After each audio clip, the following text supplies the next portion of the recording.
I have a feeling this one isn't headed to trial, guys. I have a feeling that this one is not headed to trial, and the normal, I don't know, satisfaction or catharsis that we feel when justice is served, the closest justice that we can serve in this domain, anyway, that satisfaction that we love to feel, I don't think that we're going to feel it in this case.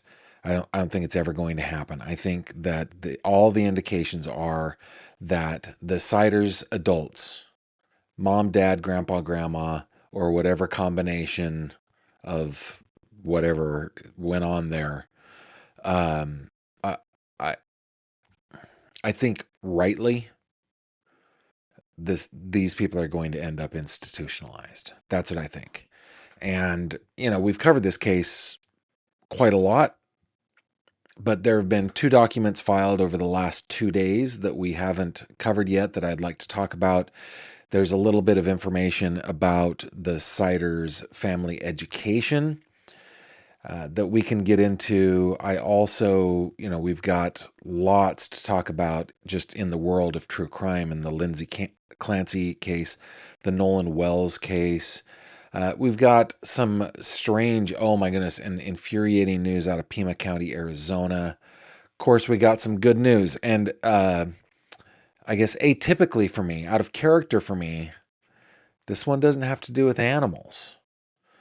Wanda, I noticed, Wanda, that you have your trombone in the studio today. You found a hook for it, so we fixed that problem. We've addressed that. There's just so much. Of course, we're going to get into 3 questions as well, so we've got a lot of show to get into the time that we are going to spend together.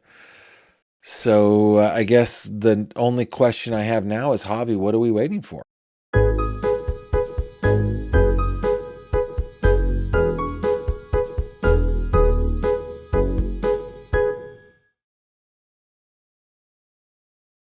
This video contains mature themes and discussions intended only for adult audiences. Viewer discretion is advised. Hello there, my friend. Welcome back to another true crime conversation with me. My name is Gavin. Thank you very much for being here as I get comfy in my little office chair that none other than my Snuggly Bear, my Sweetie Pie, my one and only, purchased for me, knowing that my previous chair was a cheap piece of le doudou, le caca, and this one is feeling good. Now, I've had it for like 2 years. I don't know why I bring it up now, other than I really love my chair, and it's much better than the Walmart special that I had before that.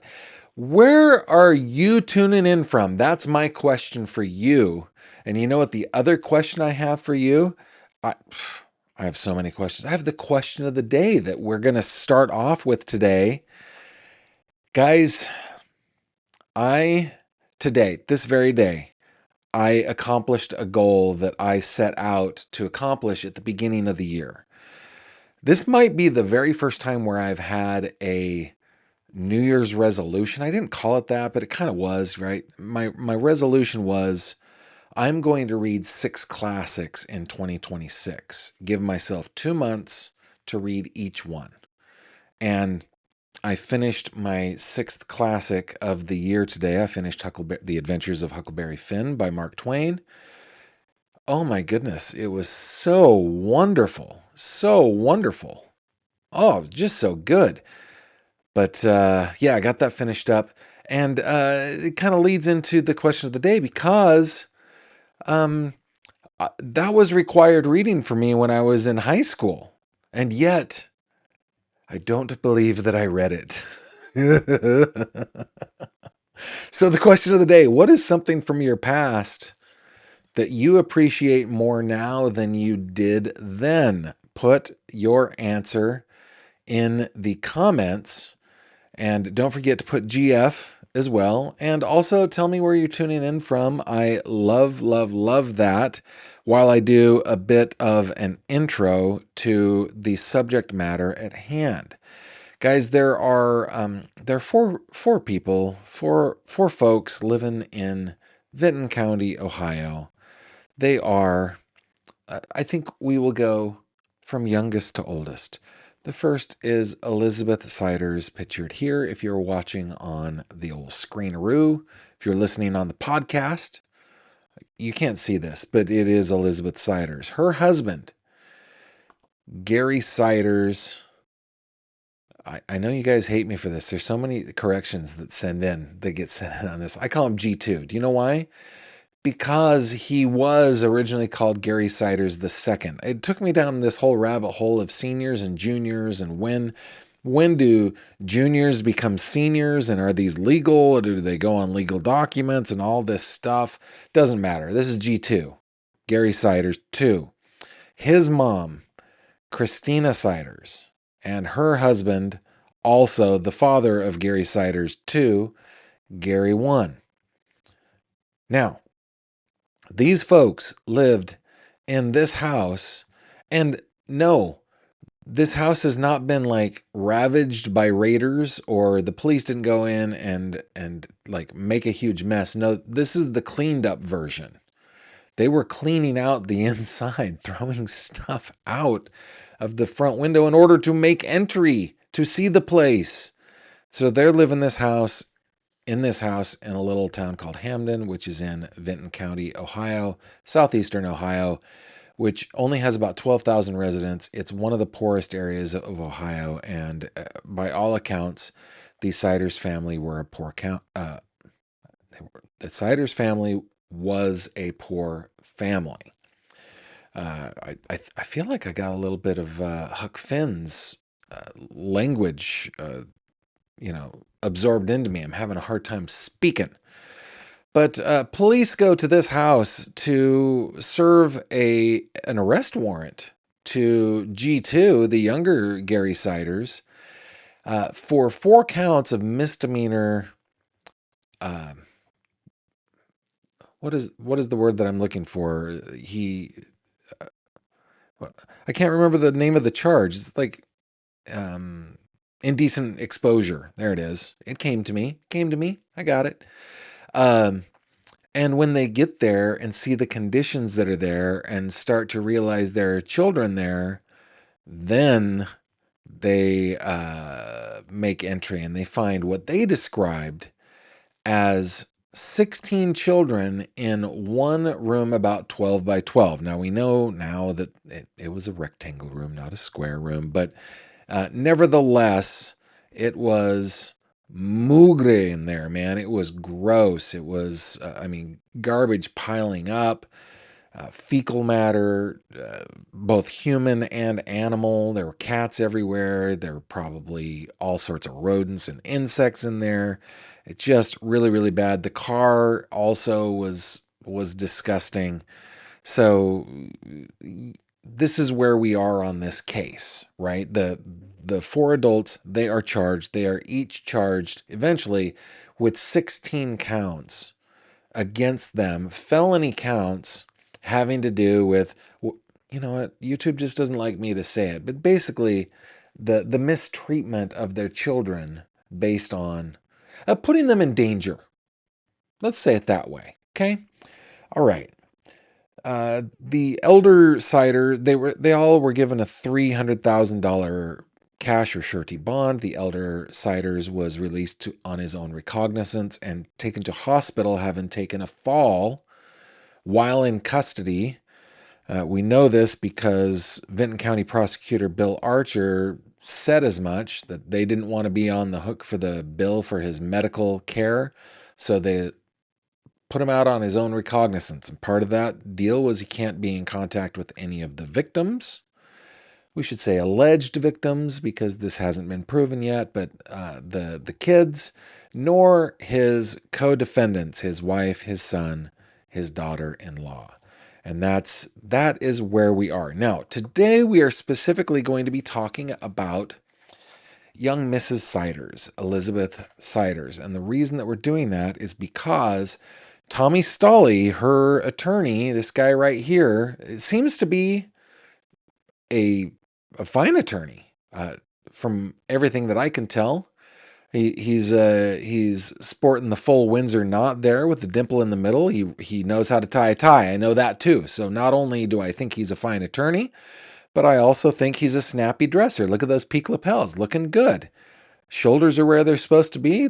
Yeah, doesn't matter. I'm getting sidetracked. Don't need to get sidetracked, Gavin. Anyway, Mr. Stoley filed a motion today that we have, you and me, we have come to know these kinds of motions really well, because this is not the first, nor the second, nor the third motion, such motion in this case. Nay, it is the fourth, and it is a motion for an evaluation to determine whether Elizabeth Siders this time is one, not guilty by reason of insanity, or two, if she is competent to stand trial, meaning does she understand what's going on? Can she assist her counsel in her own defense? These are required by law. And Mr. Stoley wants to know, hey, is his client even capable of going through a trial? And even if she were, is it even possible for her to be guilty because of her own insanity? And yesterday we went over the different defenses to, in that case, it was murder, because we were talking about De Forvida and poor little Celeste Rivas Hernandez. But it is an affirmative defense of almost any felony, right? You have to be able to know what you're doing was wrong. And that is what Mr. Stoley wants to know. But before we get into that, you guys think that I would forget you? No, we had the question of the day. Let's see what you guys are saying over here in the live chat. Let me roll on up. Lori Burton is watching from sunny Arizona. Let's see if we can get Lori. There we go. Sunny Arizona is in the house. Lori, thank you very much for checking in. We got Wales here. We got, let's see, what do we got? Marie, it's good to see you. Marie saying, I just hope the children can be helped and learn to live a better life. I do too. Austin, Texas is in the house. At least I think it is Austin, Texas. Tina saying, doing good, hon. How about yourself? I'm glad. Glad you're doing well. Glad you're doing well. Pearl Snaps saying, nicely ironed shirt. Well, thank you, Pearl Snaps. Thank you. Yes, if you guys don't know this, I am an enthusiast of the art of pressing and ironing. This happens to be a 100% linen shirt, and the fact that you noticed that it had a good press makes me feel good, because I had to do it twice. Because, guys, what is it? Robin's shaking her head at me right now. She's like, come on, Gavin.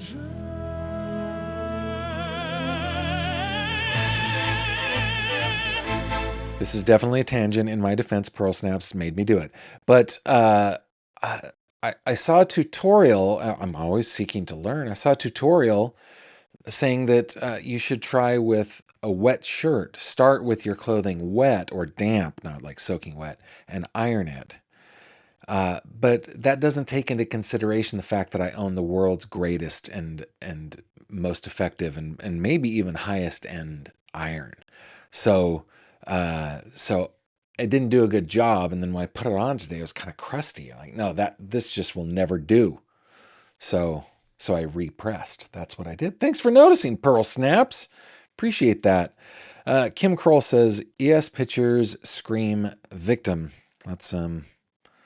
Let's bring it back here. Elizabeth's photo screams victim. Gut instinct. I also think Elizabeth Siders could be educated and a contributing member of society. Too hopeful?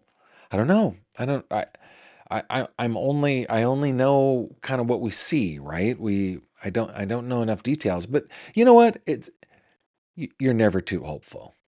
Keep hope alive. Mother Dragons checking in from Tiffin, Ohio. Thank you very much. Wales in the UK is checking in. My only experience in Wales is in Cardiff. The first time I was in Cardiff is because I was flying into Bristol, and apparently we couldn't land there, and so they diverted us to Cardiff and bussed us over to Bristol. And then the second time was on that same trip. I was like, dude, Cardiff is that close? So I rented a car and went to Cardiff. It was fun. I recharged myself. You guys know. I stood there and in a very timey-wimey kind of way, recharged myself. Tuning in for much cooler Marietta, Georgia. Glad to see you, Christine, in the northwest of England near Manchester. Thank you very much for being here. Diane says, congrats to accomplishing my reading goal. Thank you very much. Mother of Dragons, how I clean way more now and how my personality changed for the good. Oh, that's good. That's good. Orange Chicken, do you ever listen to Audible? So, I used to. Um, um, Audible used to be the way that I consumed most of my reading. But I just stopped. Anyway, what is it? Wingate Kid says, answering the question of the day. What was the question of the day again? Question of the day was, what's something from your past that you appreciate more now than you did then? And Wingate Kid says, my job, because I loved my job but had to go out on disability from South Carolina. Ah, that's a bummer. You appreciate your husband nor more. Good for you, cornbread. The loud, constant chaos of small children. Yeah, I remember when I was a kid, there was like this anecdote. My parents would take us on these little day trips all the time. We'd go on drives. And one time we found ourselves up, I think it was probably in Amador County, kind of up in the foothills. And we were in a old hotel that was supposedly haunted. And there was this anecdote told about a baby cry, and everybody just loved the baby cry because they had all been out working, mining and panning for gold and hadn't heard a baby cry in forever. And I didn't get the story at the tender age of 13 or 14. Like, okay, whatever. However, I have to say, where we go to church, it's mostly us old folks. And it is like a breath of fresh air every time I hear a baby cry or fuss, or like you can hear the crayon or marker coloring on paper, right? You're just like, oh, that's so great. Mushrooms. You didn't, yeah, that you appreciate them more now. Okay. Are we talking like just like the Epicurus style of mushrooms, or are we talking the a little more psychedelic kind? Either way, I don't approve. No, whatever. You do you. Modesto, California in the house, tuning in from the Great Bend of Florida. I appreciate the social psychology class I took before I dropped out of college when I was 20.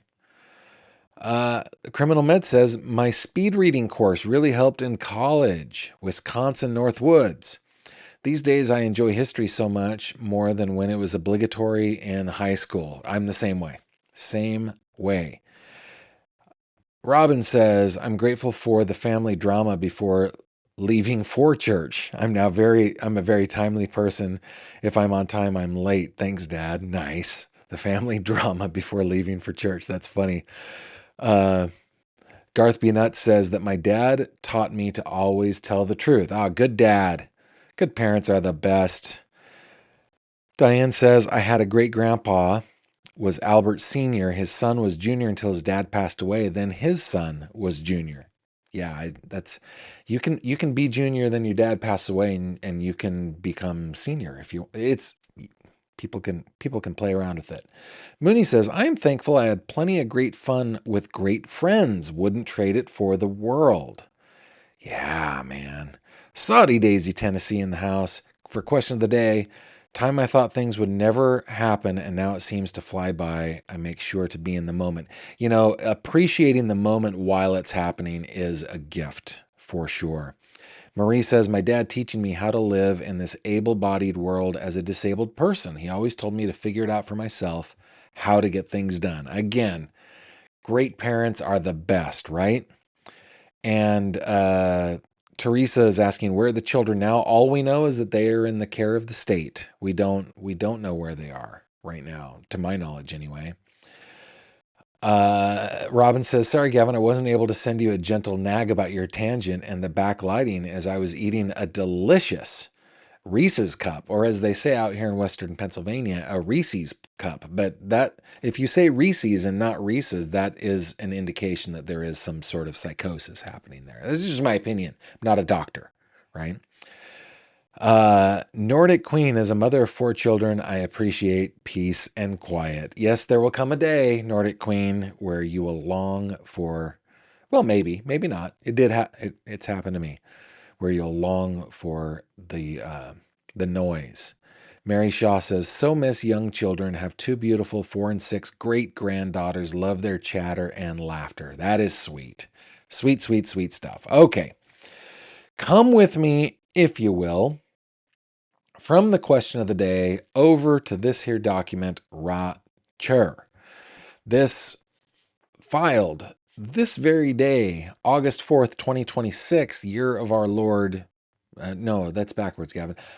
August 4th, the year of our Lord, 2026, this morning at 7:43 a.m. in the matter of the state of Ohio, county of Vinton versus Elizabeth Siders. Remember, all 4 of these cases are separate cases, separate from one another. Filed in Judge Featherwolf Rogers' court, and the motion by Mr. Stoley is motion for an evaluation to determine whether the defendant is not guilty by reason of insanity and whether the defendant is competent to stand trial. Let us read. Now comes counsel for the defendant, who hereby respectfully moves the court for an order that a formal evaluation be conducted in order to determine whether the defendant is competent at this time to stand trial to the offenses as charged herein. Alternatively, interesting that his title was in the reverse.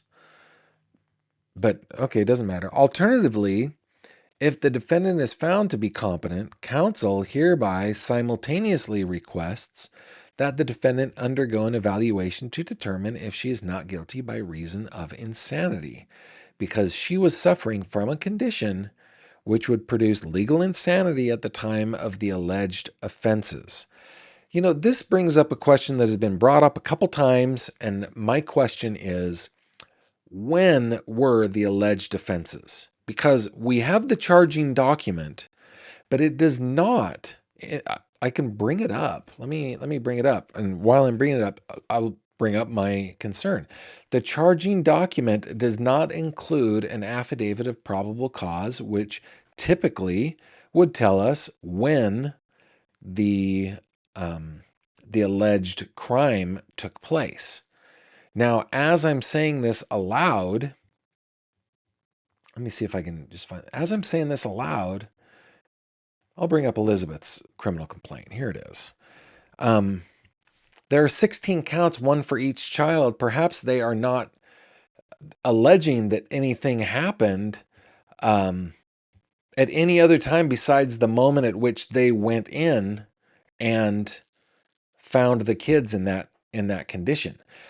I have been laboring under the assumption this entire time that the crime was over the course of many years, or let's just call it of some amount of time. But because there are in like count 1, count 2, count 3, and so on and so forth,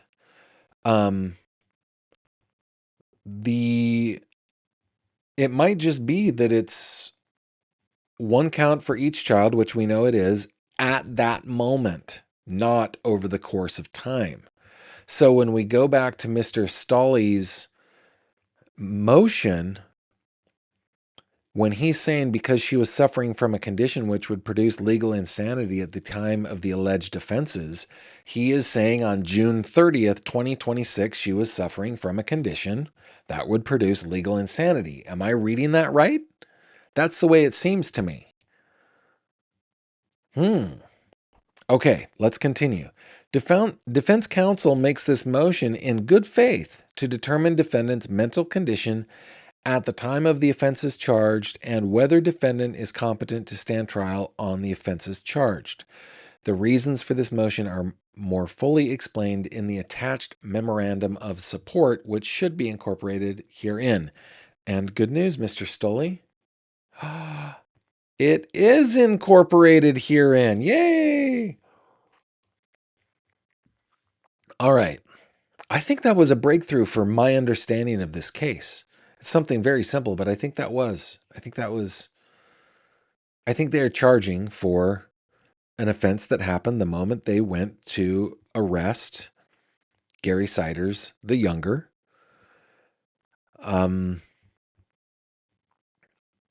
Because police witnessed the crime, the alleged crime. Or they allege they witnessed a crime, right?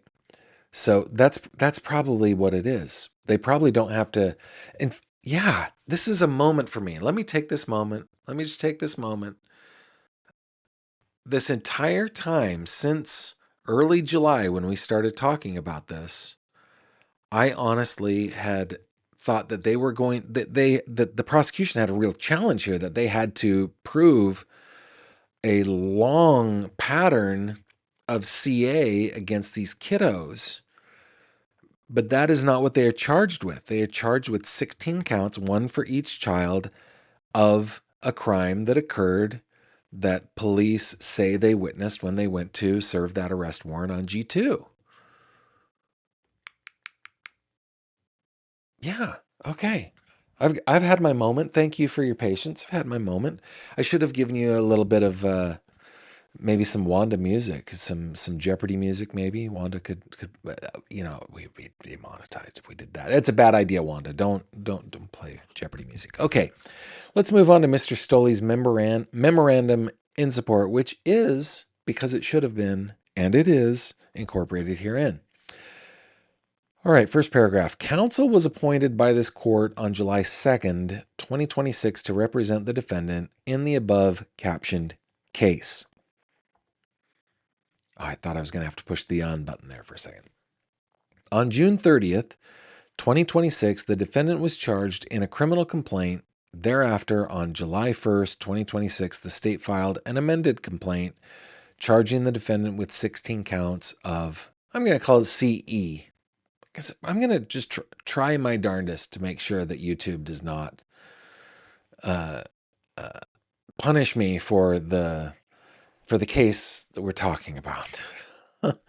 Okay, we'll call it CE, in violation of the Ohio Revised Code, blah, blah, blah, each count being a felony of the second degree.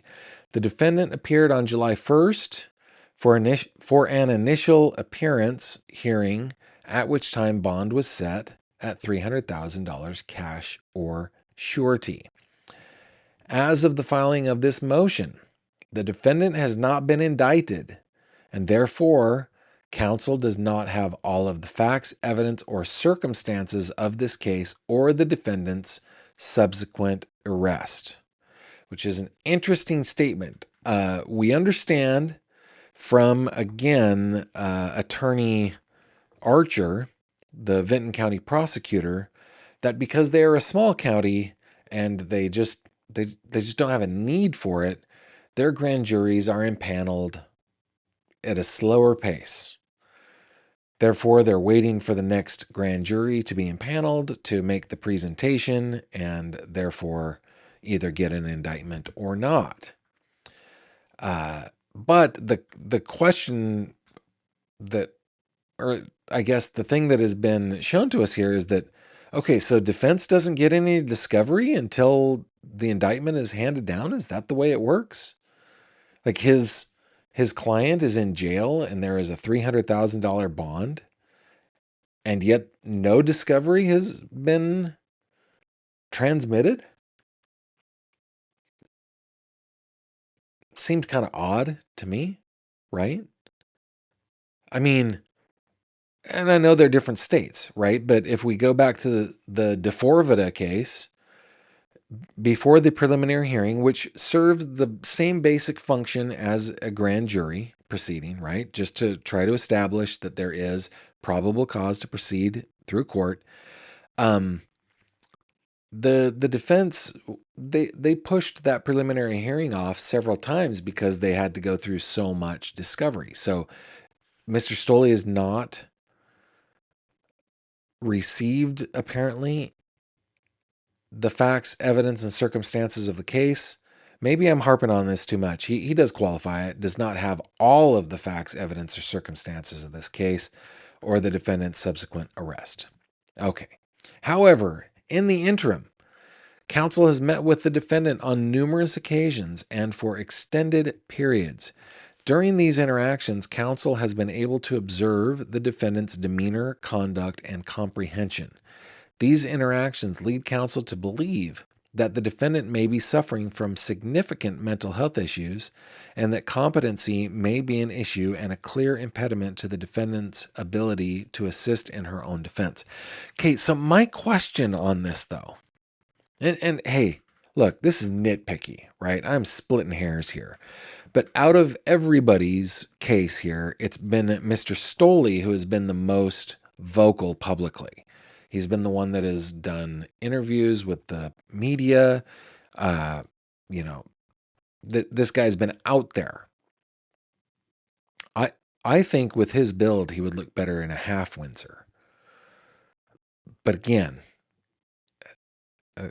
we don't need to go off on side quests. That's a sharp tie. I'm just saying.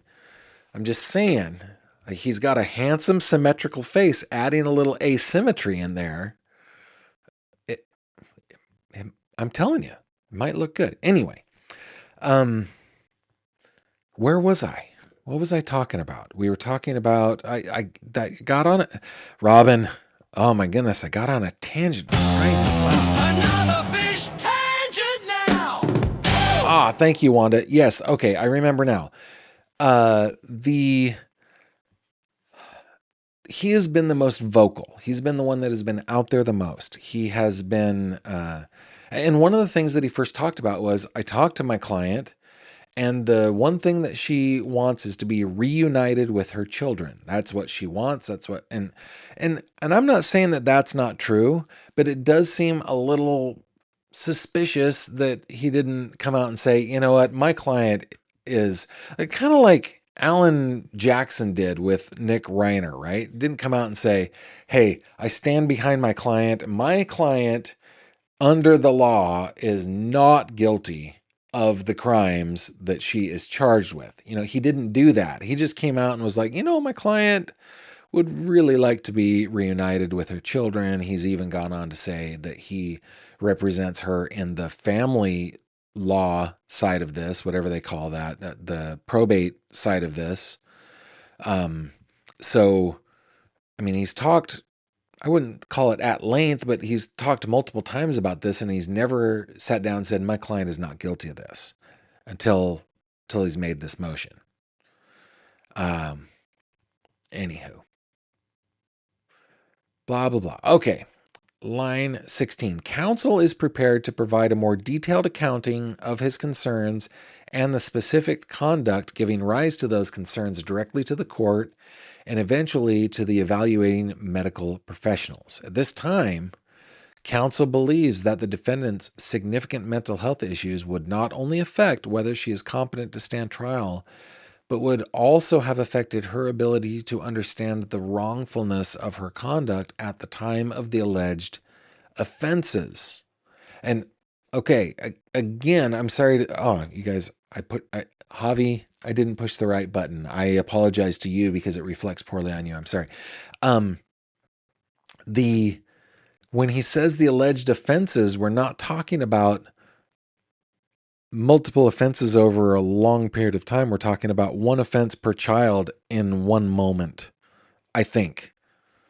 That's what I think. Anyway, such that the defendant would not have fully understood the consequences of her actions at the time of the alleged offenses, should such actions have actually constituted criminal conduct. And good for you, Mr. Stoley, saying, I'm not even saying that this is criminal conduct. I'm just saying, if it were criminal conduct, my client, I am dubious about my client's ability to understand that what she was doing was wrong. right? So, and then page 3 is simply, wherefore counsel for the defendant respectfully requests that this court order a formal evaluation be conducted in order to determine both whether the defendant is competent. Excuse me for a second. Excuse me. Wow, I think I need a throat lozenge here. Lozenge. Okay. In order to determine whether the defendant is competent at this time to stand trial to the offenses as charged herein, and if so, to further evaluate the defendant to determine whether she is not guilty by reason of insanity because she was legally insane at the time of the alleged offenses, respectfully submitted, J. Thomas Stoley. Oh my, I feel another tangent coming on.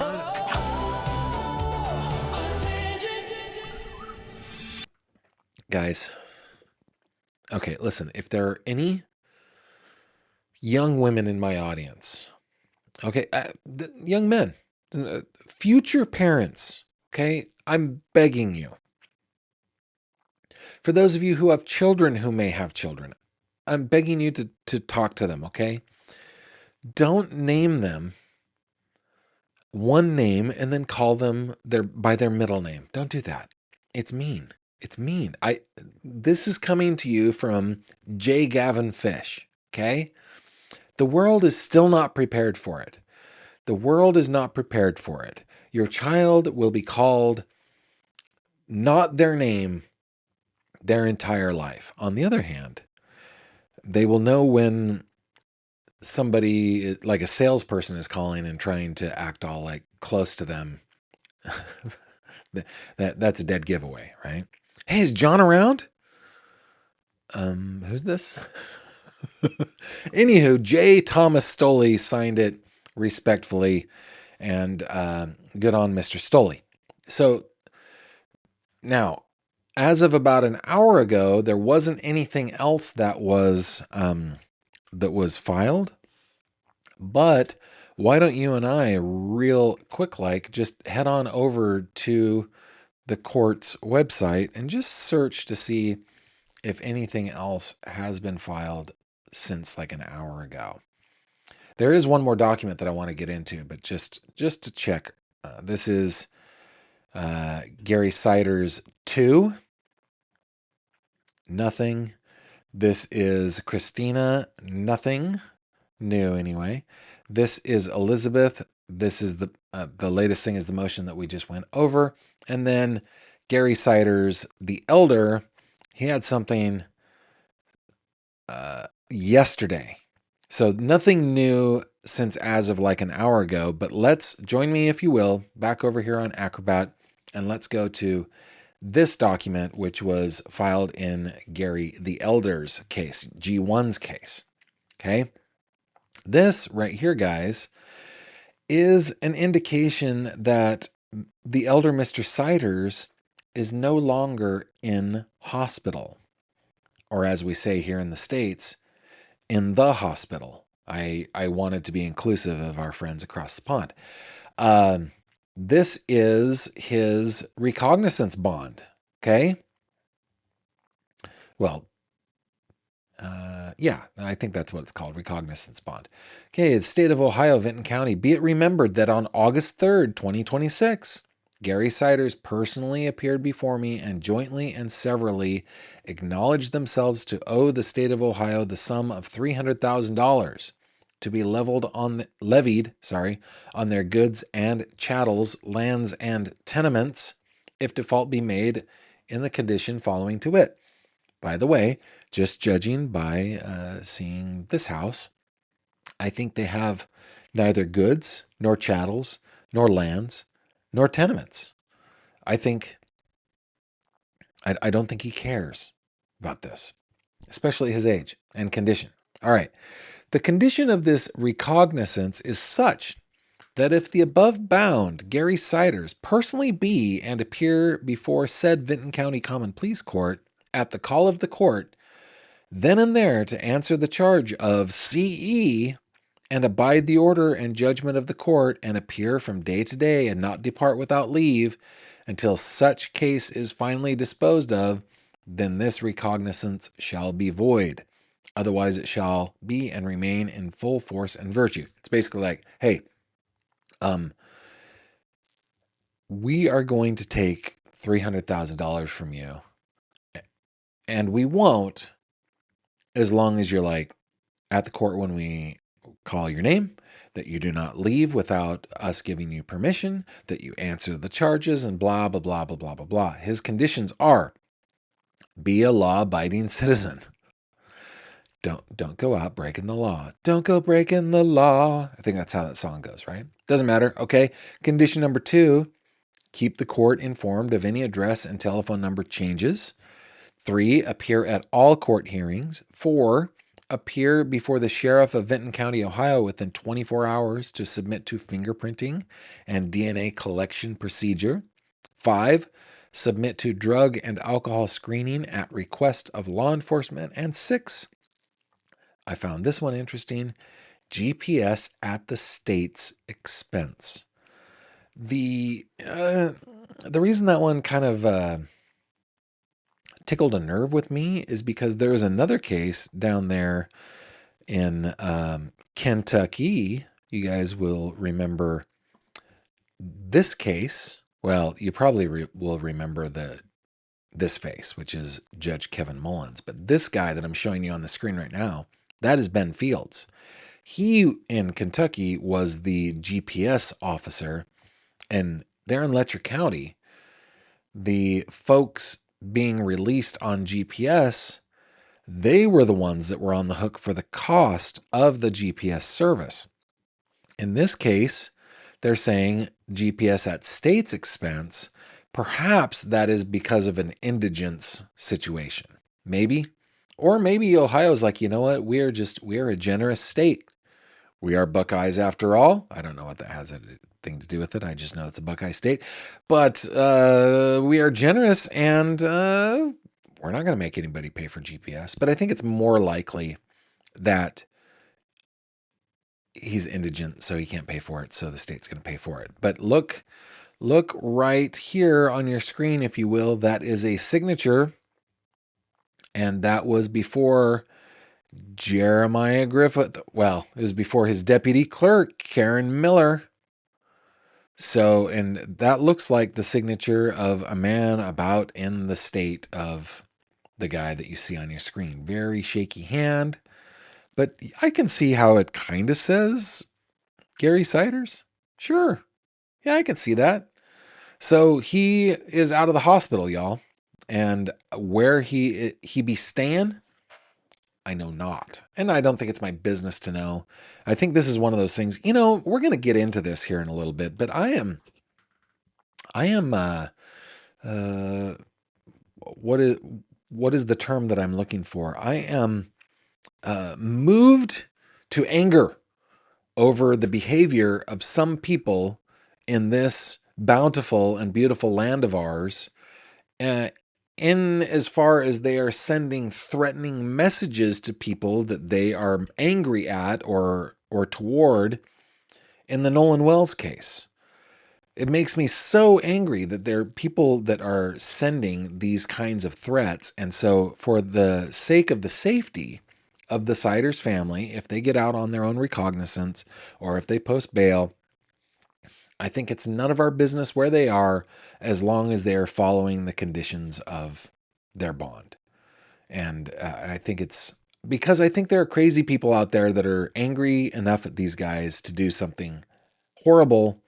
And I don't want that to happen. Guys, I'm not a believer in vigilante or prison justice. I think it is it is a display of the worst side of humanity when this kind of thing happens. We're going to get into the Nolan Wells case a little bit here in a second, but yeah, so we don't need to know where he is. What we do know is that he apparently is out of the hospital. Okay, the last thing I want to show you in the Siders case before we get over to your comments is this article from yesterday at from the local NBC affiliate, NBC4 Investigates.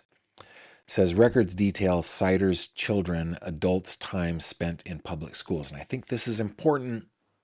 I think this is very important because I think this whole thing is idiocracy.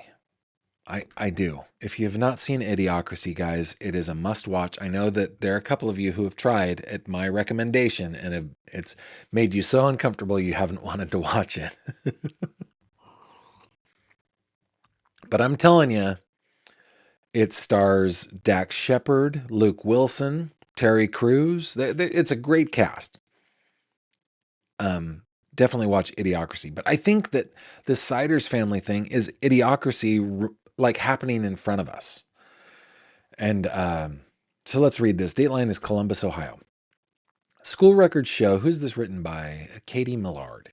School records show the 6 eldest children rescued from a Vinton County home were enrolled in public school for 2 years, the same district their mother had attended. This is a photo of their mother when she was a younger girl. Gary Sider, 73. We're going to yada yada this because, yeah, we know what the case is. Quote, they were pretty adept at keeping these kids out of sight and out of the eyes of investigators, Ohio Attorney General Andy Wilson said on July 1st. Records reveal the kids were known in some capacities. The Siders can be traced to multiple addresses around southeastern Ohio, living in 3 different school districts. 2 districts said they had no record of the children, but Gallia County local schools saw 6 of the Siders' children enrolled temporarily at Adaville Elementary.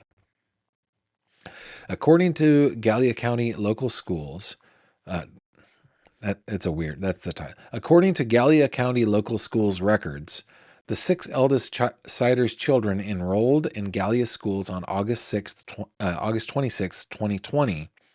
Records show they were unenrolled on April 12, 2022, after attending 0 days of the 2021-2022 school year. I wondered how many days they enrolled in the 2020-2021. Or I wonder how many, it doesn't matter. Okay. They were unenrolled a few months after a court closed a truancy case examining the children's absences. Court records in a truancy case show on October 19th, 2021, the 6 Siders' children had not attended any school that year, 8 weeks into classes. This implies that they did attend school the previous year.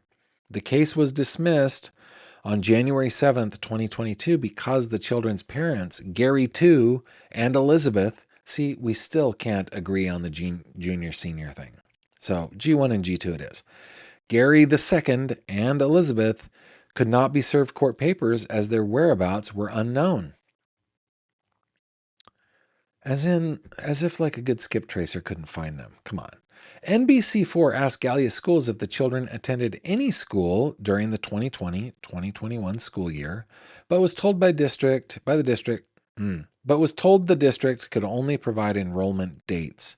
The district did confirm the students did not attend any school in the 21-22 school year. The records add to birth, death, property, and court records that track the Siders' movements in detail prior to the arrests. Yeah, there's a timeline that we can do. Maybe I will click on that just to see. Yeah, we've gone over this timeline before. Okay. Before the 16 children were born, some of the Siders' adults also attended Gallia schools. Superintendent Philip Kuhn said his team also searched through records in a district warehouse and discovered Christina, that is the elder Mrs. Siders, and Elizabeth, the younger Mrs. Siders, both briefly attended Gallia schools in their youth. Kuhn said there were no records indicating Gary 1 or Gary 2 attending Gallia schools.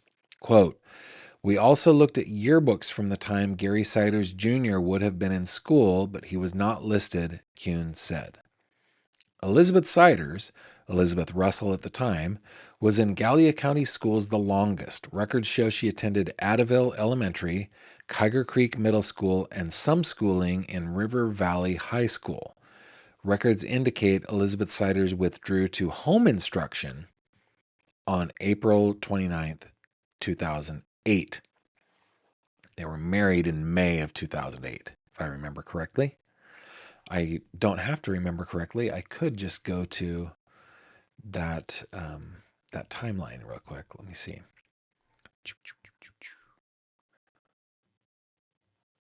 March 2008. They were wed in March of 2008. So she was already Mrs. Siders when she withdrew to home instruction on April 29th. 1 month before withdrawing, all I have to do is keep reading, and this amazing reporter will answer all my questions. Why do I stop? I should just keep reading. 1 month before withdrawing, Elizabeth and Gary too got married at a West Virginia courthouse. She was 15 and in her freshman year. Gary too was 18. Court records state Elizabeth had finished 8th grade by the time of her marriage, and Gary Jr. had finished 9th. 1 month after withdrawing, Elizabeth Siders gave birth to the first child rescued from the home, a girl. Gallia records show Elizabeth re-enrolled in Gallia schools in October 2008 during her sophomore year. Interesting. Kuhn said Elizabeth Siders finished her sophomore year but withdrew and went to homeschooling on August 26, 2009, the start of her junior year. Records also show Christina Siders, then Christina White, so going to the elder Mrs. Siders, enrolled at Hannon Trace High School in 1975. The year of my birth, actually, when she transferred from Point Pleasant Junior High in West Virginia. Christina only attended the first semester of that school year in Gallia schools. According to a copy of the Sunday Times Sentinel, Gary 1 and Christina applied for a marriage license around July 23, 1978, when they were 25 and 19, respectively. Okay, the Siders adults are awaiting indictment in Vinton County, where they were living at the time of their arrest. Gary 1, Gary 2, and Christina have all been granted mental competency evaluations to determine whether they would be fit to stand trial. And then this, again, was written yesterday, and we know that the news has changed, right? Elizabeth's attorney has not requested a competency evaluation, but told NBC4 they are considering it, and consider it they did because it was filed this morning. This morning? Is that what I just said? Did I say this morning? This morning at 7:43 a.m., according to the stamp by the clerk of courts there. So yeah, I mean, did Elizabeth graduate?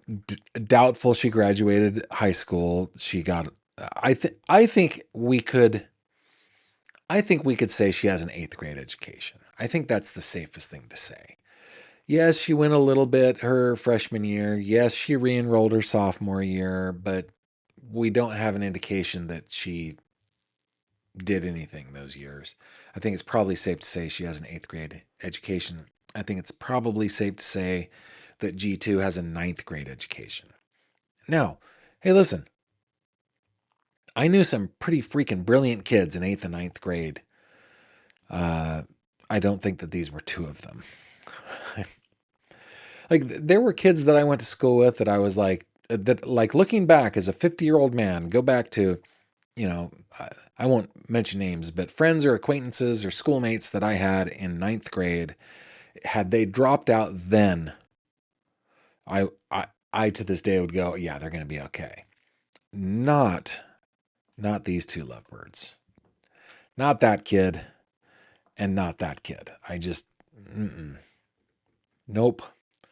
No. And by the way, like, this isn't a tangent. This is connected, but I went to a high school that was known at the time, and I guess probably still is pretty well known as having a terrific baseball program. There was always somebody that was being scouted for the major leagues. And I mean, there are so many graduates of my high school that played or are currently playing in Major League Baseball. One of the things that when I was, let's see, it was my freshman year of high school, a set of seniors, he being scouted for Major League Baseball, and he indeed having a career in Major League Baseball later, he and his girlfriend got married their senior year. They were married in high school. Um, I wasn't friends with them. I was a freshman. Um, but and so I don't know what the deal was, but they were um, a regular old kind of high school couple that walk around holding hands and kind of make out in the quad every once in a while. And he was the star baseball player. I can't remember what clique or whatever she was in. Again, I wasn't really friends with them. I just kind of looked up to them because I thought they were so cool. But so I know that there are people that get married, at least back then, in high school or near high school. Uh, my dad had been graduated a year when they got married. They were just waiting for my mom to finish high school, and uh, that autumn they often got married, right? So that's not the issue for me. The issue for me is I think these four adults don't have 8 brain cells to rub together combined. And I think it's idiocracy. And I don't understand having 16 children when you're living in conditions the way that they are. And I'm not making fun. I'm like, honestly, I am baffled by this. Just absolutely dumbfounded by this entire situation, and at the same time understanding and knowing that this is happening everywhere all the time. And that makes me sad. So we'll probably have to get into some good news here pretty shortly because I don't know how much of this I can take anymore. Okay? Let's turn this channel from a true crime channel to a humans are awesome channel, because I don't know how much I can take it anymore, guys. I just don't know. But that's where we are in the case. Ooh, before I move on though, let me see what you guys are saying on the live chat Rooney here. Let me just let's see. Catherine says, "Do you distrust him?" The tangential sartorial observations. Do I distrust Mr. Stoley? No. I think he's probably a good lawyer. I think that, well, you guys know how I feel about his tie. I think he needs a little bit of asymmetry in his look, but it's okay. Beetle Bug Ventures saying attorney is playing games or legalese. I think it's just what the process is. Cabling says, I hate his tie. It's as confusing as he wants us to be. I don't hate it. I'm a fan of the double Windsor. I think it's fine.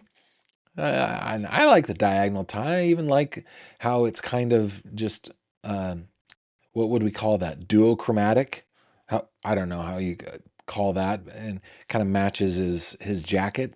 It's fine. I think with a single Windsor, he'd have a better look. That's all. I think he's doing a good job. Becky Johnson says, I work in the DV space. Women who have endured years of DV are literally experiencing brain damage as a result of continuous mistreatment, like POW, literally. That reminds me, Becky, great comment. There was a really good comment on my Facebook page today. Let me see if I can find it. Because the natural inclination for us is to kind of go, I hate these people. Look what they did to these kids. And I want them to go to prison forever and, never see the light of day again. And that's a completely natural thing to natural reaction. And this person didn't ask me to read this on air or anything. So I'm going to just read it so you can't see it. But listen to this, I think, thoughtful comment. Okay? This is a thoughtful comment. We will call this commenter Tracy, because she calls herself Tracy. Okay. I can't imagine 18 years of emotional turmoil caused by constant hormonal changes during adolescence, pregnancies, and postpartum. Then throw in the grief of losing twins, the exhaustion from taking care of children in all life stages, the shame of constantly needing assistance that is supposed to be temporary, the guilt of not being enough to hold it together as a dutiful mom and wife, the negative self-talk of not being the daughter she should be, the mask of utilizing skeleton resources to continue the cycle. I don't know about you, but I wouldn't be able to think clearly in the midst of all that. That is what I think. I think that's a thoughtful comment. I think it presupposes that there's enough intelligence there to think these kinds of things through. Nevertheless, I think it's a strong comment. That's all I'm saying. Okay, user 7239 says, I think the insanity argument could be made because of postpartum depression or even psychosis. Could be. Could be. Yeah, I mean, she had an 18-month-old, right? Could be. Pearl Snaps, would you express your thoughts about data centers? Pearl Snaps, like, I'm okay with questions, but that one feels like a 3 questions question. So I'm going to let you send that one in. Lana Fisk 3805. My hubby is the same. S name is George Stephen. His family and high school friends call him Steve. I met him as George. Well, did he choose it then? If you choose to go by your middle name, then more power to you. But if your parents did to you, that's just mean, as my parents did. But, mean moms, as I always say, are the best moms. Becky Johnson says that signature screams Parkinsonism or writing with his non-dominant hand, result of a stroke. Let me bring that back up. Yeah, I don't disagree with you there, Becky. Frida People says that sounded very much like Olivia Newton-John's "Don't Go Breaking My Heart." Intentional? No, my intention was the "Don't Go Breaking My Heart" by Elton John and Kiki D. But close enough. Close enough. Don't go breaking the law. Yep. Leslie says, joining late, so I might have missed this, but did you list the 6 classics you read this year? I did not. I've not listed the 6 classics that I've read this year. What are they? They are A Tale of Two Cities, Of Mice and Men. Hold on. I'm blanking here for a second. Tale of Two Cities, Of Mice and Men. Oh my goodness. What are the Martin Fierro, Huck Finn. Let me search. I've got it right here. No, I don't. Hold on.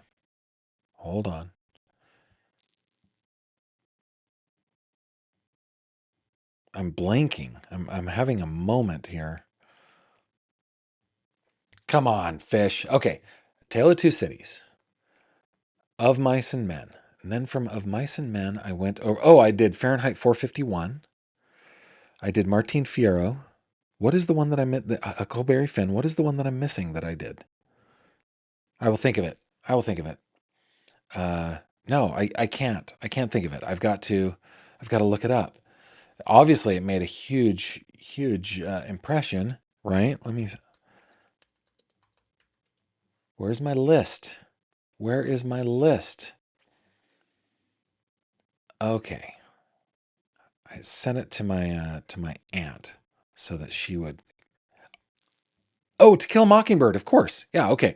So the 6 classics that I read were, and this is the order I did it in. Let me get back to you guys. Hold on. I did Tale of Two Cities, Of Mice and Men, To Kill a Mockingbird, Fahrenheit 451, Martin Fierro, and Huckleberry Finn. Those are the 6 that I did. Martin Fierro is an Argentine classic. It's an epic poem, and I have to say, as it was written in the 1800s and it was written in the style of poetry, I didn't get a lot out of it, and I would love to read it again. It's like when I read Don Quixote. In the original Spanish, I read it for the first time and I went, oh, that was interesting, but I really don't understand this. And so I did it again a couple years later. So I think that's what I'll probably have to do with Martin Fierro. I think out of the 6, number 1 for me is probably To Kill a Mockingbird. And I almost want to read To Kill a Watchman, or Stands a Watchman. What's it called? Not To Kill a Watchman. Comes a Watchman. I almost want to read Comes a Watchman. But Huck Finn, oh my goodness. Is that chapter 31 or 32? Where Jim has been sold back into slavery. And Huck has decided to turn a new leaf. In fact, he has told the truth to somebody, and he has felt what it feels like, the freeing nature of telling the truth and being a good person. And he has decided that he is going to do that. But Jim has been sold into slavery, and society is telling him that that is the right thing to do. And he is wrestling with himself over what to do. And it's a moment in literature that is famous. It's famous, right? I'll go to hell. I'll take up wickedness. It was, I got chills right now when he decided, nope, I'm going to do the wrong thing in his mind, because he's a boy, right? I'm going to do the wrong thing because I know it's the right thing, because Jim is my friend. Oh, it's so good. So good. Oh, yeah. I really missed out when I didn't read it as a kid.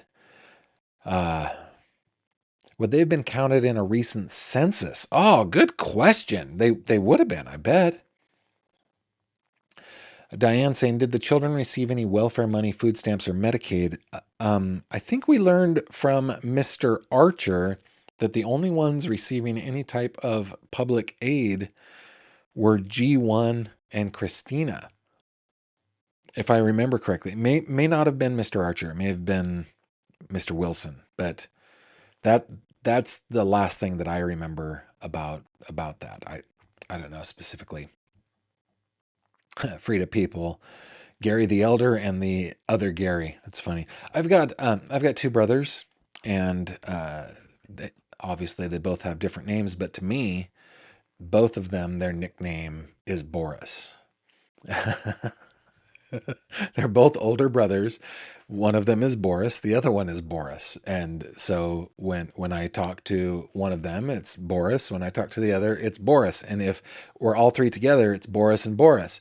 But when I refer to them as BTE and BTY, Boris the elder and Boris the younger. That's funny. Cabling says the old man doesn't even know what ends up. Yeah, he's in a hard way for sure. Pearl snaps, do I read on Kindle? Pearl, you know what? That is another 3 questions. Question. Coffee time for D. I will crack the sequel to Kill a Mockingbird, if you will. I bought it and can't seem to start it. Yeah, Comes a Watchman. I might want to read it. Might want to read it. Did I see the judge's name? Yeah, Featherwolf. What is it? Judge Featherwolf. Rogers. Judge Rogers. I love Mr. Rogers, by the way. Do any of your keeps hop on and watch you each night? I don't know. I don't know what that question actually means. Oh, kids. Do any of my kids hop on and watch me each night? No. They get me in real life. Why would they? I don't want to do that. Guys, okay, so that's where we are in the case. We've caught up on your comments and all is good. We still have a little bit of show left, though. A lot of bit of show, actually, because we have got some headlines that I want to go over in the Lindsay Clancy trial. I want to talk a little bit about Nolan Wells. I foreshadowed that just a little bit. Something about the Pima County Sheriff's Office, which is kind of infuriating. And then we will finish out with some good news. But before we get into any of that, how about we hop into 3 questions? It's 3 questions. with Gavin Fish.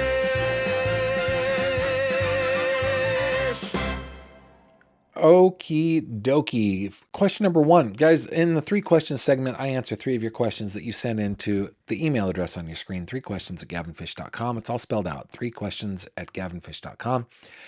My solemn promise, my pledge, my covenant with you is that I will answer all of your questions, but I get to choose the order, and I only do them 3 at a time. Send in your questions. Question number 1 comes to us from Tara. What was the first album or song you remember really loving? I grew up in a music-loving family. We had, of course, at the time it was a different kind of thing, but we had a stereo in the living room. We had a piano in the living room. We had other various instruments throughout the house. And in each one of our bedrooms, we had a stereo. We listened to a lot of music. We even had boom boxes, if you can believe it. My brother Boris, he had our first family boombox. It was Boris the Younger. Anywho, so I remember, I think my earliest memory of looking through albums, I remember there was a Barry Manilow album that was just a picture of Barry Manilow, and I didn't know, am I looking at a man here? Am I looking at a woman here? I just don't know, but I'm intrigued. I remember that. But the first album that I really remember loving is probably Thriller, 1984, right? Probably Thriller. Now, when I was a kid, I had an aunt who was really into disco, so she had lots of Bee Gees stuff. I loved putting on Bee Gees, but I don't remember me going, "Ooh, let's listen to whatever song," right? But when Thriller came out and the entire album front to back was perfection. I mean, it was so good. That's probably the first one for me. Question number 2. Oh, and by the way, I love questions that you guys can answer in the live chat and in the comments. So get your answers in. Question number 2 from Janet.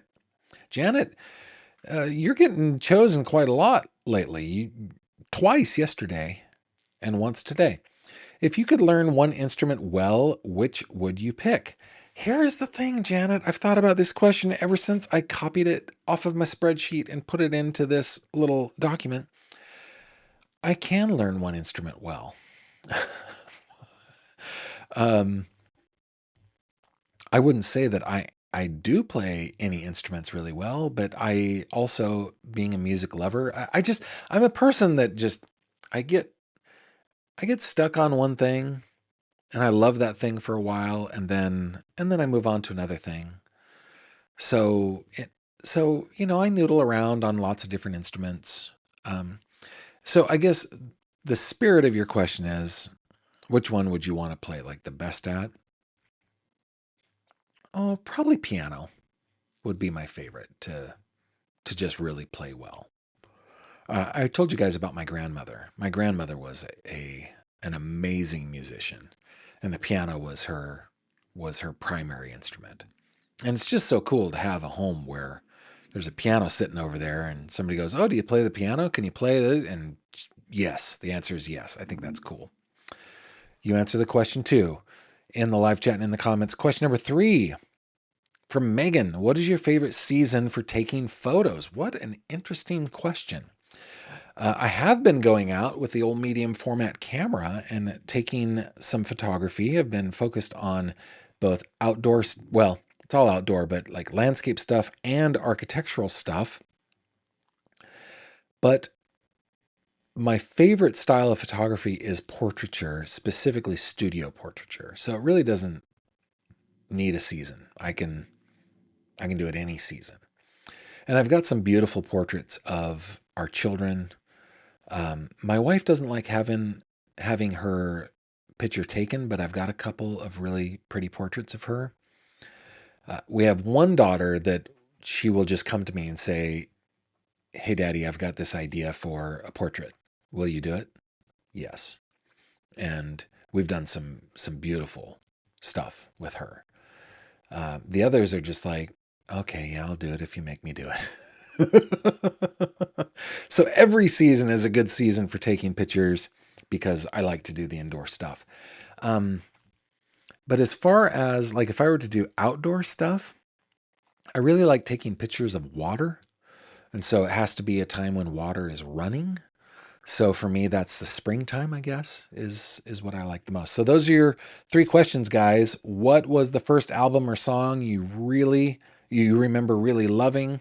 If you could learn one instrument well, which would you pick? Why would you pick that instrument? And what's your favorite season for doing whatever it is that you do? Photography is my favorite hobby.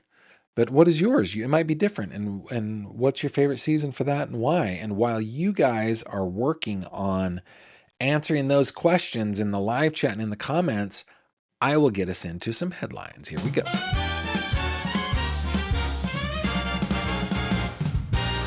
True crime headlines. Okie dokie. Let's take a look at the Lindsay Clancy trial real quick. A couple things in the trial happened today that I think are important. This from Court TV. Prosecution focuses on bloodstains and pill bottles in Lindsay Clancy's murder trial. Of course, Lindsay Clancy is on trial for the murder of her 3 children. Dateline Plymouth, Massachusetts. Prosecutors trying to convince a Massachusetts jury that a mother murdered her 3 young children have turned their focus to blood evidence found in the family's home. Lindsay Clancy, 35, is admitted to killing her 3 children, but pleaded not guilty to murder charges in the case, arguing that she suffered from postpartum psychosis. Clancy's 3 young children, Cora, 5, Dawson, 3, and Callan, 8 months, were strangled to death with exercise bands in the basement of the family's home.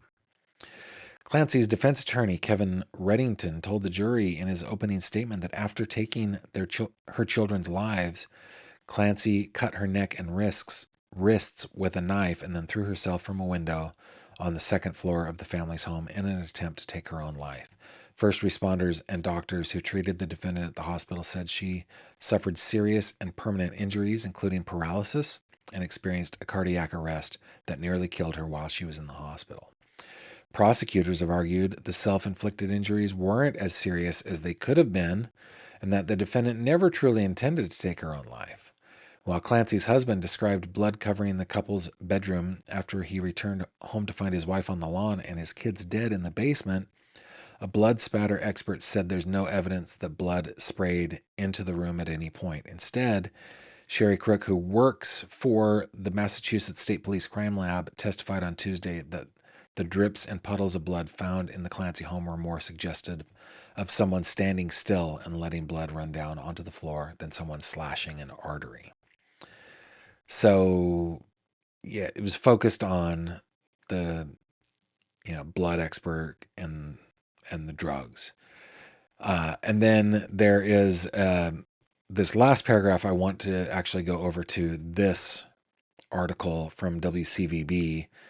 Sarah Congi, Phil Tenser, Ed Harding writing, Lindsay Clancy speaks to judge for first time during murder trial. At the start of the day, let me start over. I'll do the lead. Lindsay Clancy, the Massachusetts mother accused of murdering her 3 children in 2023, spoke in court Tuesday for the first time since the start of her trial. At the start of the day, she answered several questions from Judge William Sullivan with brief, respectful acknowledgments as her defense entered into stipulation agreements with the prosecution on several points. For example, when the judge asked whether she understood that the stipulations would give up her right to confront the relevant witnesses, Clancy responded, "Yes, Your Honor." Jurors were not present for the discussion, and the stipulated facts were not made public until after the court's lunch break. When jurors returned to the room for the afternoon session, Sullivan read the agreements aloud to the jury. Each of the 3 stipulations included facts about toxicology testing related to Clancy's 3 children, Callan, Cora, and Dawson. Her lawyer said this agreement can do away with the prosecution's presentation of witnesses testifying to the chain of custody related to evidence and expedite the case.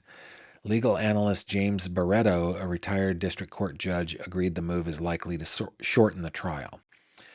Quote, he made it clear that he wasn't relieving the Commonwealth of his obligation to prove beyond a reasonable doubt that she is guilty of murder by means of one of the probably 2 theories and its obligation to prove that she was sane when she allegedly committed these acts. So he's doing this just to shorten the trial. And it's on relatively non-controversial items, Bretto said. Also, Tuesday, jurors heard detailed testimony about Clancy's injuries, blood evidence found around the family's home. So some stipulations made today in order to shorten the trial. And I mean, I think that's good for everybody.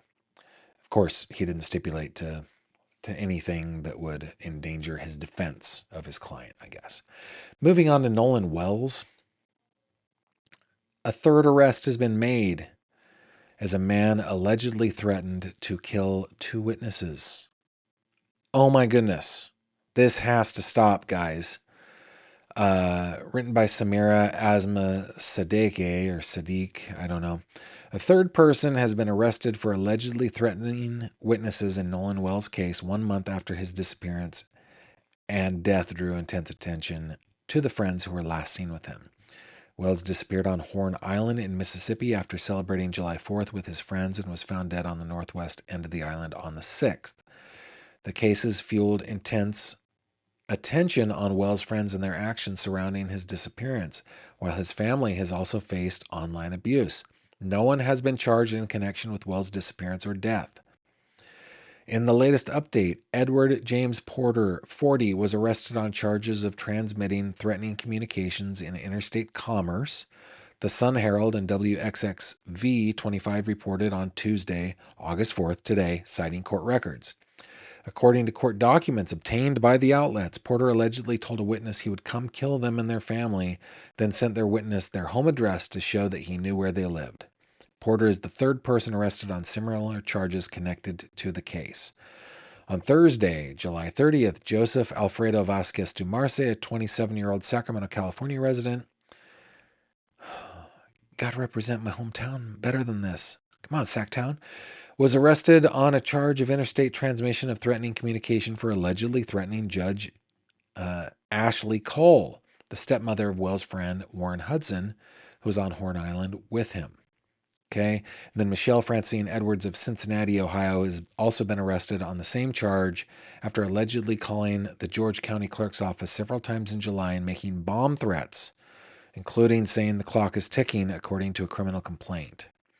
So, what I want to bring up to this is I know that this is preaching to the choir. Nobody in my audience is going to do this. But if you are talking with fellow enthusiasts and aficionados of true crime and it feels like they're getting worked up, please remind them not to be dill holes. Don't do this.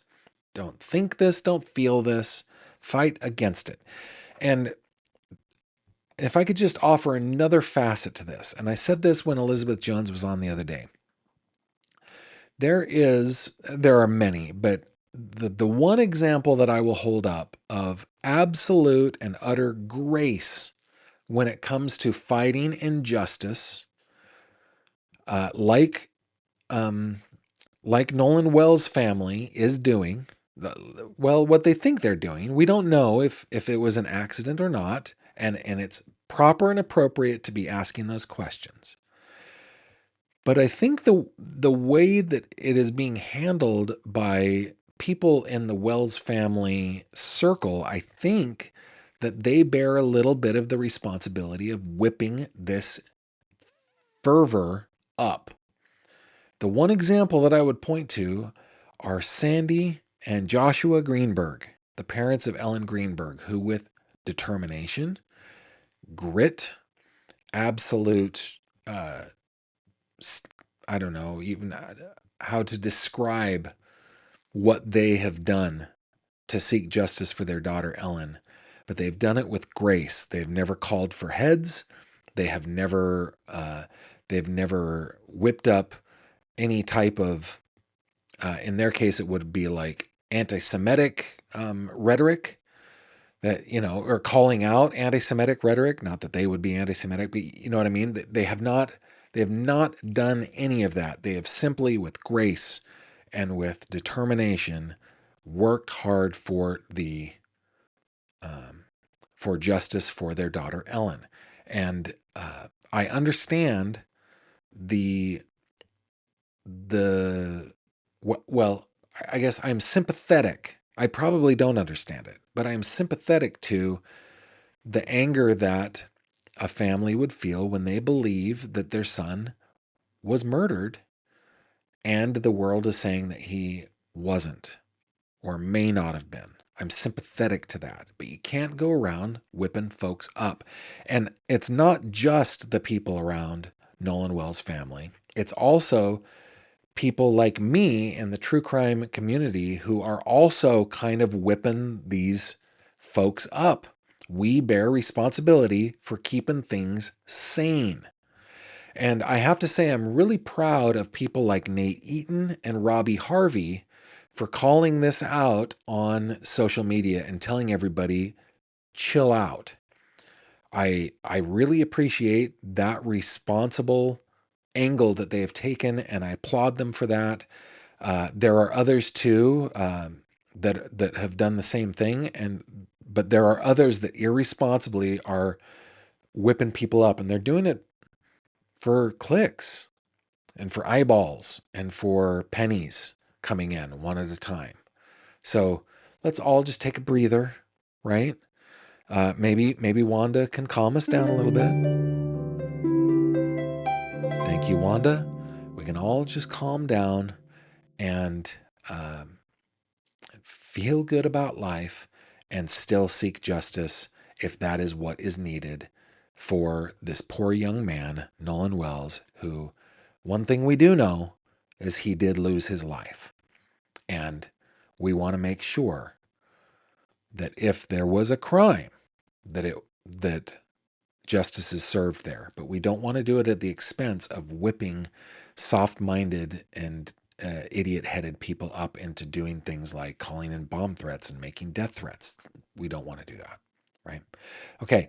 One other thing I wanted to bring up in headlines is there is a man, read this. This has to do with the Pima County Sheriff's Office. This is the Sheriff's Office who is investigating the Nancy Guthrie case. It doesn't have anything to do with the Nancy Guthrie case, and I'm not going to read the whole thing, but read this with me or listen to me read it.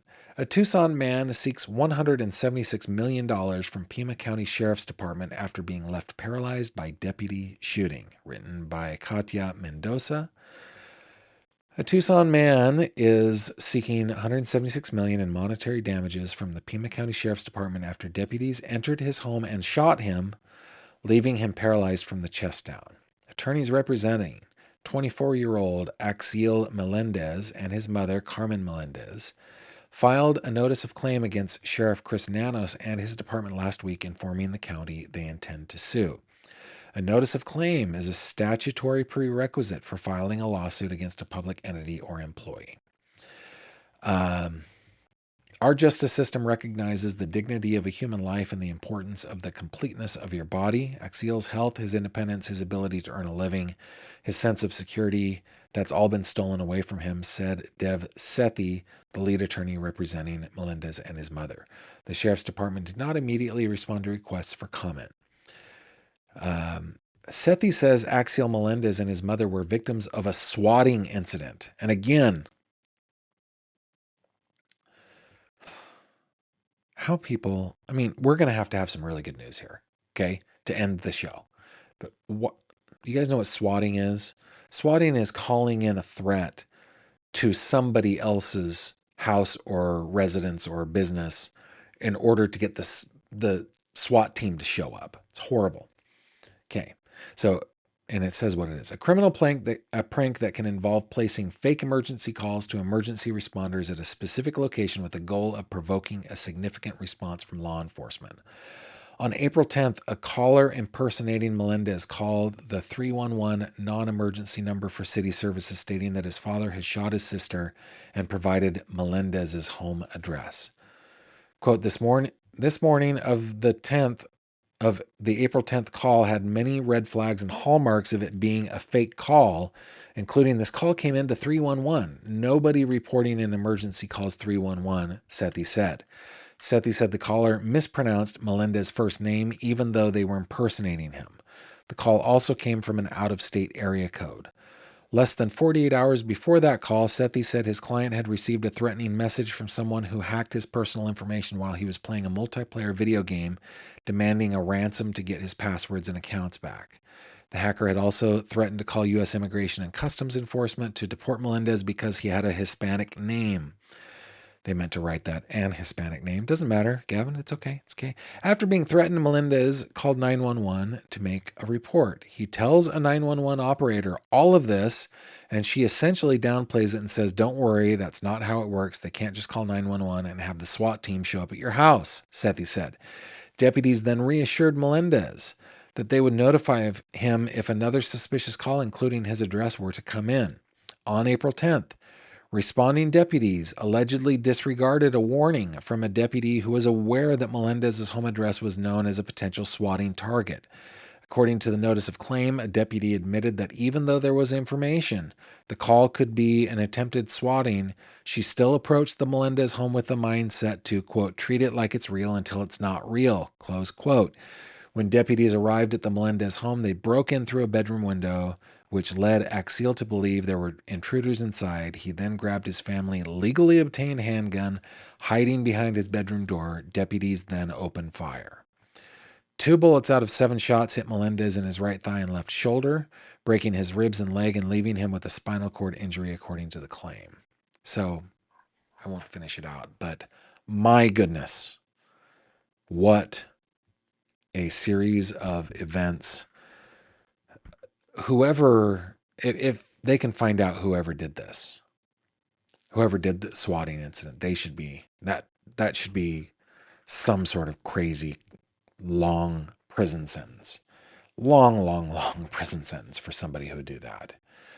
Okay, before we get to good news, I promise we're going to do good news because we gotta feel better. Okay, I did see that we got a couple of super chats. Thank you very much for that.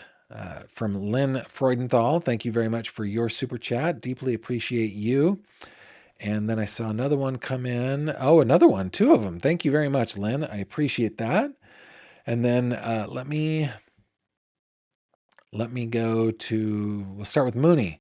Question number 1, Supertramp, their first album, and Surely was my favorite song on the album. I still have that album, but it is so scratched, I need to replacement. Garth B. Nutt says, Osmond, Crazy Horses.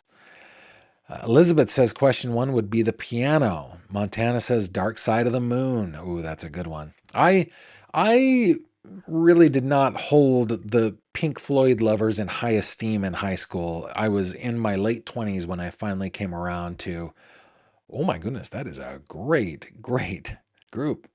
Coffee Time for D says, question 1, That Will Keep Us Together. That Will Keep Us Together by Captain Tennille. Question 2, guitar. Question 3, Autumn. Mary Shaw says, great choice, piano. Becky says either piano or guitar, the latter because of portability, although keyboards are portable, indeed. Elizabeth says Thriller by Michael Jackson. That's a great album. Such a good album. Becky says the Beatles would be my first album, and autumn is my favorite season for taking photos in an area where it's colorful. And we live in the Northeast where autumns are just so beautiful. Frida says, my parents and siblings all listen to great music, but the first one I remember discovering and liking for myself was Kool and the Gang instrumental Summer Madness. And that is a great one. That is a good one. Beetle says Pink Floyd Money and Heart Dreamboat Annie. I remember I got a really nice turntable. This was maybe 15 years ago. Up until that point, our house had only been digital, and I had gotten a very, very nice turntable. If I remember correctly, it was a Funk Firm turntable from the UK. Very good table.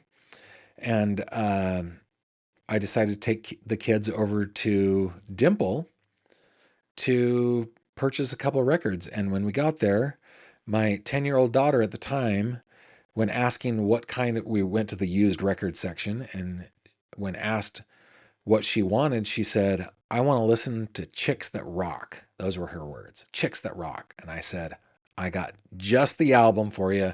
We flipped through it, grabbed a copy of Dreamboat Annie. Great album. Let's see.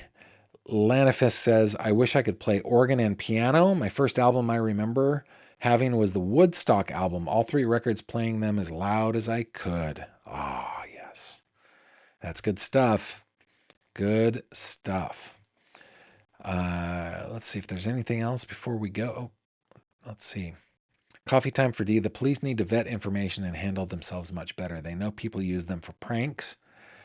They need to realize they might be too trigger happy. Agreed. Okay, guys. We need to. We have been righteously indignant. We have been angry. We have been understanding as well. We have been investigative and curious. Now we need to get into a good mood. And so, Wanda, I'm going to ask you to give us some music to get us in the right mood for good news. The barbershop classic. Tidings fill the air today. Worries seem to drift away. Hearts grow light with every word. Joyful news is sweetly heard. Very nice. Wanda, very nice. That makes me feel good. Every time makes me feel good. All right, guys. Where is it? Oh, I didn't open it. Hold on. Let's open the good news. Gavin, what are you doing, man? What are you doing? Here we go. There we go. Guys, I love stories that just give me hope in humanity. It just gives me hope in humanity. I love these stories, okay? And this is a good way to end the day. So thanks for sticking around all the way to the end. This is great. This from People. Written by Ashley Vega. Headline, Boy with Autism Gets His Dream Birthday Thanks to 83 Neighbors. And there's a picture for those of you listening on the podcast. There's a picture of a boy dressed as a banana next to a picture that says happy birthday, has a happy birthday sign. Okay. All right. When Leah Farrow asked her neighbors if they'd help make her son's birthday wish come true, she thought a handful of people might say yes. Instead, 83 families spent a summer afternoon answering their doors for an 11-year-old boy who simply wanted to trick or treat. It's awesome. Quote, I did not expect it at all. Farrow, 47, tells People of the overwhelming response after asking her neighborhood Facebook group if anyone would let her son Soren trick or treat for his summer birthday. Continuing her quote, I was expecting a few people to agree, but the sheer amount of people wanting to make my son's birthday special was amazing. Close quote. The heartwarming celebration, which Farrow later shared on TikTok, showed Soren dressed in a banana costume as he happily made his way from house to house with his trick-or-treat bucket. The video's text overlay explained that after she asked neighbors whether they'd participate in a summer trick-or-treat, 83 people enthusiastically volunteered, while her caption thanked them for showing why community matters. For Soren, trick-or-treating had become much more than a Halloween tradition. Farrow says her son loves walking and ringing doorbells, and last fall he realized trick-or-treating let him do both all evening, quickly becoming one of his favorite activities. Quote, since then, he would sometimes pretend play trick-or-treating at our house, putting on a part of a costume and walking around with his bucket, knocking on doors and saying trick-or-treat, she says. As his birthday approached a few months later, Farrow started thinking about how she could recreate that excitement in the middle of summer. She turned to her neighborhood Facebook group, hoping enough families would be willing to answer the door for just one afternoon. Her neighbors didn't just say yes. After Farrow offered to drop off candy for everyone to hand out, residents instead asked what Soren's favorite candy, snacks, and toys were so they could help make each stop feel personal. It was incredibly touching to see the amount of effort everyone put into the day, she says. I offered to drop off candy for everyone to pass out, but no one took me up on that offer and instead asked what candy he liked as well as what toys and snacks. Look, and there's a picture of him with his haul. Look at that haul. he's got Play-Doh, he's got toys, he's got he's got some Cheetos there. This kid he has made quite the haul. Okay, as Soren made his bucket through the neighborhood, some neighbors dropped candy into his bucket while others surprised him with gifts waiting behind the door. But for Farrow, it was another group of participants that left the biggest impression. Quote, I think seeing the children being so excited to participate really stayed with me. Of course, because kids are awesome. Their joy was infectious and made me optimistic about Soren being loved and accepted by his peers. beautiful.